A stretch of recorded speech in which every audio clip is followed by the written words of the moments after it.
আমরা আজ এমন একজন মানুষকে নিয়ে কথা বলবো যে 2014 সালের বিশ্বকাপে আর্জেন্টিনার পতাকা উড়াতে গিয়ে বিদ্যুৎপৃষ্ট হয়ে দুই হাত পা হারিয়ে বসেন। সে বৃহত্তর নোয়াখালীর সন্তান আব্দুল মতিন। কথাগুলো হজম করতে অনেক কষ্ট হবে, তারপরও যে বলতে হবে, কেননা বিশ্বকাপের উত্তেজনা তো শেষ হয়েছে সেই এক মাসেই, কিন্তু মতিনের জীবনের উত্তেজনা আর ফিরেনি চঞ্চলতাময় তারুণ্য। মানবেতর জীবনযাপন করে চলছে মতিন, পরিবার বয়ে চলছে তার গ্লানি।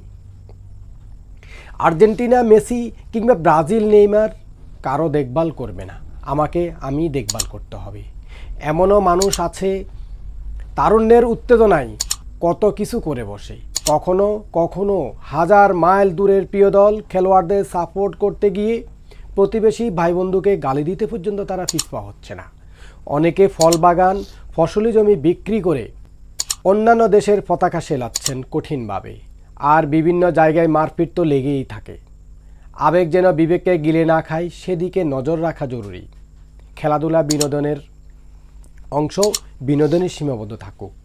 ভালো থাকুক পৃথিবী, ভালো থাকুক পৃথিবীর মানুষগুলো।